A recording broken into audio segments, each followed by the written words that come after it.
भक्तगणों, आज आपको वाल्मीकि रामायण में भरद्वाज मुनि के द्वारा सेना सहित भरत का दिव्य सत्कार के बारे में कथा कहूंगा। आप ध्यानपूर्वक सुने। जब भरत ने उस आश्रम में ही निवास का दृढ़ निश्चय कर लिया, तब मुनि ने केकई कुमार भरत को अपना आतिथ्य ग्रहण करने के लिए न्योता दिया। यह सुनकर भरत ने उनसे कहा, मुनि, वन में जैसा आतिथ्य सत्कार संभव है वह तो आप पाद अर्घ्य और फल फूल आदि देकर कर ही चुके। उनके ऐसा कहने पर भरद्वाज जी भरत से हंसते हुए से बोले, भरत, मैं जानता हूं मेरे प्रति तुम्हारा प्रेम है, अतः मैं तुम्हें जो कुछ दूंगा उसी से तुम संतुष्ट हो जाओगे। किंतु इस समय मैं तुम्हारी सेना को भोजन कराना चाहता हूं। नरश्रेष्ठ, इससे मुझे प्रसन्नता हुई, और जिस तरह मुझे प्रसन्नता हो वैसा कार्य तुम्हें अवश्य करना चाहिए। पुरुष परवर, तुम अपने सेना को किस लिए इतनी दूर छोड़कर यहां आए हो? सेना से यहां क्यों नहीं आए? तब भरत ने हाथ जोड़कर उन तपोधन मुनि को उत्तर दिया, भगवान, मैं आपके ही भय से सेना के साथ यहां नहीं आया। प्रभु, राजा और राजपुत्र को चाहिए कि वे सभी देशों में प्रयत्न पूर्वक तपस्वी जनों को दूर छोड़कर रहे, क्योंकि उनके द्वारा उन्हें कष्ट पहुंचने की संभावना रहती है। भगवान, मेरे साथ बहुत से अच्छे अच्छे घोड़े, मनुष्य और मत वाले गजराज हैं, जो बहुत बड़े भूभाग को ढककर मेरे पीछे पीछे चलते हैं। वे आश्रम के वृक्ष, जल, भूमि और पर्णशालाओं को हानि न पहुंचाए, इसीलिए मैं यहाँ अकेला ही आया हूँ। तदंतर उन महर्षि ने आज्ञा दी कि सेना को यहीं ले आओ। तब भरत ने सेना को वहीं बुलवा लिया। इसके बाद मुनिवर भरद्वाज ने अग्निशाला में प्रवेश करके जल का आचमन किया और ओंठ पोंछकर भरत से आदित्य सत्कार के लिए विश्वकर्मा आदि का आह्वान किया। वही बोले, मैं विश्वकर्मा त्वष्टा देवता का आह्वान करता हूं। मेरे मन में सेना से भरत का आतिथ्य सत्कार करने की इच्छा हुई है। इसमें मेरे लिए वे आवश्यक प्रबंध करें। जिनके अगुआ इंद्र हैं, उन तीन लोकपालों का अर्थात इंद्र सहित यम, वरुण और कुबेर नामक देवताओं का मैं आह्वान करता हूं। इस समय भरत का आतिथ्य सत्कार करना चाहता हूं। इसमें मेरे लिए वे लोग आवश्यक प्रबंध करें। पृथ्वी और आकाश में जो पूर्व एवं पश्चिम की ओर प्रवाहित होने वाली नदियां हैं, उनका भी मैं आह्वान करता हूं। वे सब आज यहां पधारे। कुछ नदियां मेरी प्रस्तुत करे, दूसरी अच्छी तरह तैयार की हुई सुरा ले आवे, तथा अन्य नदियां एक के पोरों में होने वाले रस की भांति मधुर एवं शीतल जल तैयार करके रखें। मैं विश्वासु, हाहा और हु आदि देव गर्दभों को तथा उनके साथ समस्त अवसरों का भी आह्वान करता हूं। घृताजी, विशारजी, मिश्रकेशी, अलम भूषा, नागदत्ता, हेमा, सोमा तथा अंध्रकृत स्थली अथवा पर्वत पर निवास करने वाली सोमा का भी मैं आह्वान करता हूं। जो अप्सराएं इंद्र की सभा में उपस्थित होती हैं तथा जो देवगनाएं ब्रह्मा जी की सेवा में जाया करती हैं, उन सब का मैं तुम भुरु के साथ आह्वान करता हूं। वे अलंकारों तथा नृत्य गीत के लिए उपस्थित अन्य उपकरणों के साथ यहां पधारे। उत्तर कुरुवर्ष में जो दिव्य चैत्ररथ नामक वन है, जिसमें दिव्य वस्त्र और आभूषण ही वृक्षों के पत्ते हैं और दिव्य नारियां ही फल हैं, कुबेर का वह सनातन दिव्य वन यहीं आ जाए।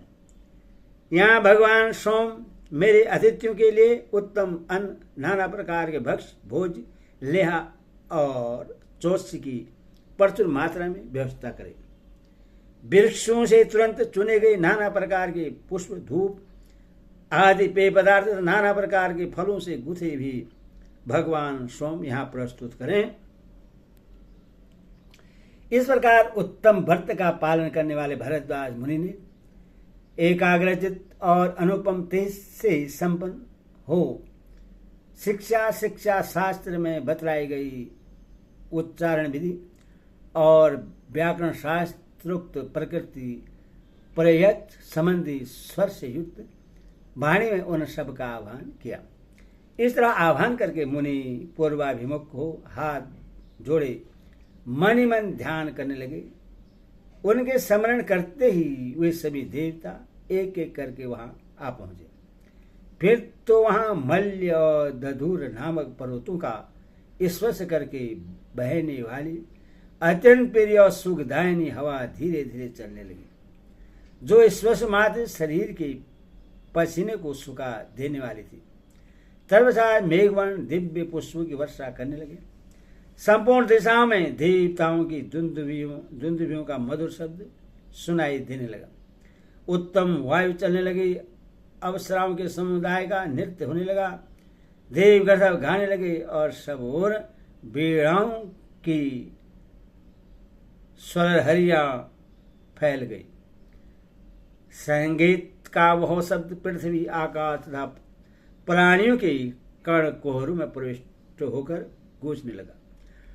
आरोह अवरोह से युक्त वह शब्द कोमल एवं मधुर था, समताल से वशिष्ठ और लवगुण संपन्न था। इस प्रकार मनुष्य के कानों को सुख देने वाला वह दिव्य शब्द हो ही रहा था कि भरत की सेना को विश्वकर्मा का निर्माण कौशल दिखाई पड़ा। चारों ओर 5 योजन तक की भूमि समतल हो गई। उस पर नीलम और बेरुद मणि की समान नाना प्रकार की घनी घास छा रही थी। स्थान स्थान पर बेल, केत, कटहल, आंवला, बिजौर तथा आम के वृक्ष लगे थे, जो फलों से सुशोभित हो रहे थे। उत्तर कुरुवर्ष से दिव्य भोग सामग्रियों से संपन्न जयद्रथ नामक वन वहां आ गया। साथ ही वहां की रमणीय नदियां भी आ पहुंची, जो बहुसंख्यक तटवर्ती वृक्षों से घिरी हुई थी। उज्ज्वल 4 कमरों से युक्त ग्रह अथवा ग्रह युक्त चबूतरे तैयार हो गए। हाथी और घोड़े के रहने के लिए शालाएं बन गई। अटालिकाओं तथा संत मंजिले महलों से युक्त सुंदर नगर द्वार वे निर्मित हो गए। राज परिवार के लिए बना हुआ सुंदर द्वार के युक्त दिव्य भवन श्वेत बादलों के समान शोभा पा रहा था। उससे सफेद फूलों की मालाओं से सजाया और दिव्य सुगंधित जल से सींचा गया था। वह महल चौकाना तथा बहुत बड़ा था। उसमें संकीर्णता का अनुभव नहीं होता था। उसमें सोने, बैठने और सवारियों के रहने के लिए अलग अलग स्थान थे। वहां सब प्रकार के दिव्य रस, दिव्य भोजन और दिव्य वस्त्र प्रस्तुत थे। सब तरह के अन्न और धुले हुए स्वच्छ पात्र रखे गए थे। उस सुंदर भवन में कहीं बैठने के लिए सब प्रकार के आसन उपस्थित थे और कहीं सोने के लिए सुंदर शैयाएं बिछी थी। महर्षि भरद्वाज की आज्ञा से केकई पुत्र महाबाहु भरत ने नाना प्रकार के रत्नों से भरे हुए उस महल में प्रवेश किया। उनके साथ साथ पुरोहित और मंत्री भी उसमें गए। उस भवन का निर्माण कौशल देखकर उन सब लोगों को बड़ी प्रसन्नता हुई।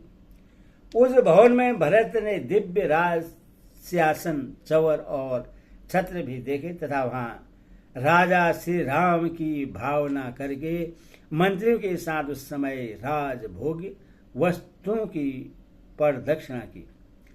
सिंहासन पर श्री रामचंद्र जी महाराज विराजमान हैं। ऐसी धारणा बनाकर उन्होंने श्री राम को प्रणाम किया और उस सिंहासन की ही पूजा की। फिर अपने हाथ में चंवर ले वे मंत्री के आसन पर जा बैठे। तब पुरोहित और मंत्री भी कर्मश अपने योग्य आसन पर बैठे। फिर सेनापति और प्रशांता छावनी की रक्षा करने वाले भी बैठ गए। तदंतर वहां 2 ही घड़ी में भरद्वाज मुनि की आज्ञा से भरत की सेवा में नदियां उपस्थित हुई, जिनमें कीच के स्थान में खीर भरी थी। उन नदियों के दोनों तटों पर ब्रह्मर्षि भरद्वाज की कृपा से दिव्य एवं रमणीय भवन प्रकट हो गए थे, जो चूने से पोते हुए थे। उसी मुहूर्त में ब्रह्मा जी की भेजी हुई दिव्य आभूषणों से विभूषित 20,000 देवगनाएं वहां आई। इसी तरह स्वर्ण, मणि, मुक्ता और मूंगे के आभूषणों से शोभित कुबेर की भेजी हुई 20,000 दिव्य महिलाएं भी वहां उपस्थित हुई, जिनका स्पर्श पाकर पुरुष उन्मादग्रस्त सा दिखाई देता है। इनके सिवा नंदन वन से 20,000 अप्सराएं भी आई। नारद, तुम्र और गोप अपनी कांति से सूर्य के समान प्रकाशित होते थे। ये तीनों गधराज भरत के सामने गीत गाने लगे। अलमभूषा, मिश्रकेशी, पुंडलिका और बामना, ये 4 अप्सराएं भरद्वाज मुनि की आज्ञा से भरत के समीप नृत्य करने लगे। जो फूल देवताओं के उद्यानों में और जो चैत्ररथ वन में हुआ करते हैं, वे महर्षि भरद्वाज के प्रताप से प्रयाग में दिखाई देने लगे। भरद्वाज मुनि के तेज से बेल के वृक्ष मृदक बजाते, बेहड़े के पेड़ समिया नामक ताल देते और पीपल के वृक्ष वहां नृत्य करते थे। तदंतर देवदारू, ताल, तिलक और तमाल नामक वृक्ष कोबड़े और बौने बनकर बड़े हर्ष के साथ भरत की सेवा में उपस्थित हुए। सिसपा, आमल की और जम्बू आदि स्त्रीलिंग वृक्ष तथा मालती, मलिका और जाति आदि वन की लताएं नारी का रूप धारण करके भरद्वाज मुनि के आश्रम में आ बसी। वे भरत सैनिकों को पुकार पुकार कर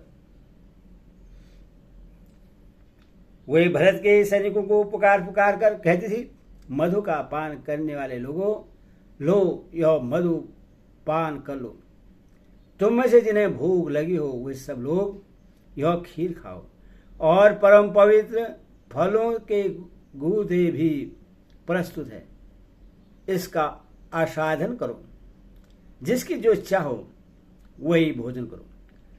7-8 तरुणी स्त्रियां मिलकर एक एक पुरुष को नदी के मनोहर तटों पर उपटन लगा कर नहलाती थी। बड़े बड़े नेत्रों वाली सुंदर रमणियां अतिथियों का पैर दबाने के लिए आई थी। वे उनके भीगे हुए अंगों को वस्त्रों से पोंछकर शुद्ध वस्त्र धारण कराकर उन्हें स्वादिष्ट पेय, दूध आदि पिलाती थी। तदनुसार भिन्न भिन्न वाहनों की रक्षा में नियुक्त मनुष्यों ने हाथी, घोड़े, गधे, ऊंट और बैलों को भली भांति दाना, घास आदि का भोजन कराया। इक्ष्वाकु कुल के श्रेष्ठ योद्धाओं की सवारी में आने वाले वाहनों को वे महाबली वाहन रक्षक, जिन्हें महर्षि ने सेवा के लिए नियुक्त किया था, प्रेरणा दे देकर गन्ने के टुकड़े और मधु मिश्रित लावे खिलाते थे। घोड़े बांधने वाले सैस को अपने घोड़े का और हाथीवान को अपने हाथी का कुछ पता नहीं था। सारी सेना वहां मत और आनंद मग्न प्रतीत होती थी। संपूर्ण मनोवांछित पदार्थों से तृप्त होकर लाल चंदन से चर्चित हुए सैनिक अप्सराओं का सहयोग पाकर निम्नलिखित बातें कहने लगे। अब हम अयोध्या नहीं जाएंगे, दंड कार्य में भी नहीं जाएंगे। भरत सकुशल रहे, जिनके कारण हमें इस भूतल व स्वर्ग का सुख मिला, तथा श्री रामचंद्र जी भी सुखी रहे, जिनके दर्शन के लिए आने पर हमें इस दिव्य सुख की प्राप्ति हुई। इस प्रकार पैदल सैनिक तथा हाथी सवार, घुड़सवार, सहिस और महावत आदि सब आदि उस सत्कार को पाकर स्वच्छंद हो उपयुक्त बातें कहने लगे। भरत के साथ आए हुए हजारों मनुष्य वहां का वैभव देखकर हर्ष के मारे फूले नहीं समाते थे और जोर जोर से कहते थे, यह स्थान स्वर्ग है। सहस्त्रों सैनिक फूलों के हार पहनकर नाचते हंसते और गाते हुए सब ओर दौड़ते फिरते थे। उस अमृत के समान स्वादिष्ट अन्न का भोजन कर चुकने पर भी उन दिव्य भक्ष्य पदार्थों को देखकर उन्हें पुनः भोजन करने की इच्छा हो जाती थी। दासियां, सैनिकों की स्त्रियां और सैनिक सब के सब नूतन वस्त्र धारण करके सब प्रकार से अत्यंत प्रसन्न हो गए। हाथी, घोड़े, गधे, ऊंट, बैल, मृग तथा पक्षी भी वहां पूर्ण तृप्त हो गए थे, अथवा कोई दूसरी किसी वस्तु की इच्छा नहीं करता था। उस समय वहां कोई भी मनुष्य ऐसा नहीं दिखाई देता था जिसके कपड़े सफेद न हो, जो भूखा या मलिन रह गया हो, अथवा जिसके केस धूल से धूसरित हो गए हों। अजवाइन मिलाकर बनाए गए वाराही कंद से तैयार किए गए तथा आम आदि फलों के गर्म किए हुए रस में पकाए गए उत्तमोत्तम व्यंजनों के संग्रहों, सुगंध युक्त रस वाली दालों तथा श्वेत रंग के भातों से भरे हुए सहस्त्रों सुवर्ण आदि के पात्र वहां सब ओर रखे हुए थे, जिन्हें फूलों की ध्वजाओं से सजाया गया था।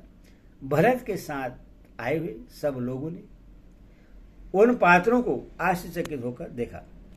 वन के आसपास जितने कुएं थे उन सब में गाढ़ी स्वादिष्ट खीर भरी हुई थी।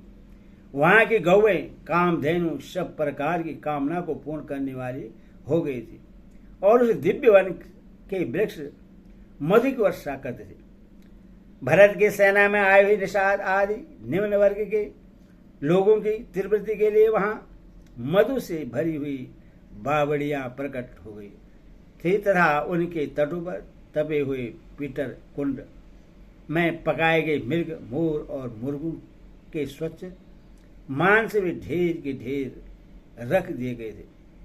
वहां सहस्त्रों सोने के अनुपात, लाखों व्यंजन पात्र और लगभग 1 अरब थालियां संग्रहित थी।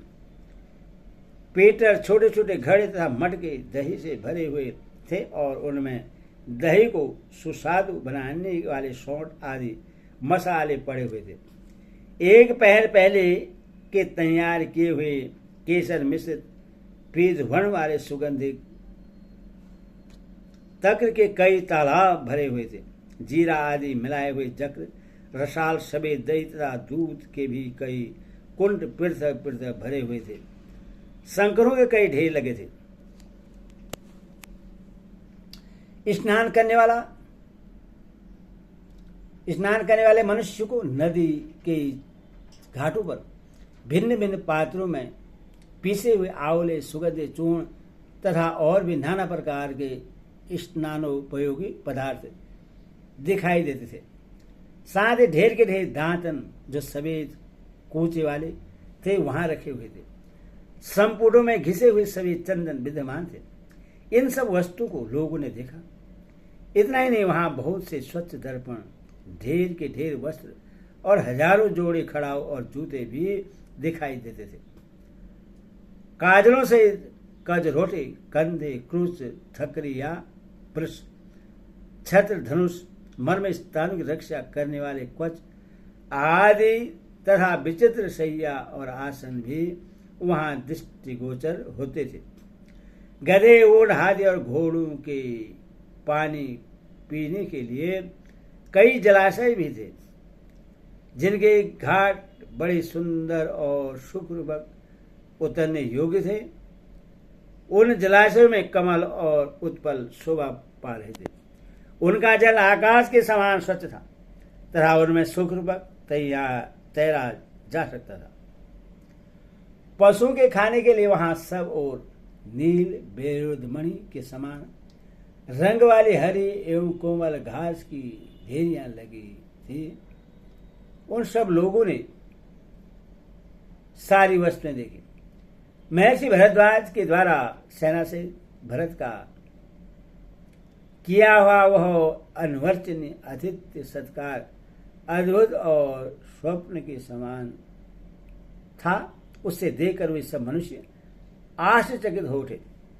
जैसे देवता आनंद वन में विहार करते हैं, उसी प्रकार भरद्वाज मुनि के रमणीय आश्रम में यथेष्ट क्रीड़ा विहार करते हुए उन लोगों की वह रात्रि बड़े सुख से बीती। तब वे नदियां गर्द और समस्त सुंदरी अवसराएं भरद्वाज की आज्ञा ले जैसे आई थी उसी प्रकार लौट गई।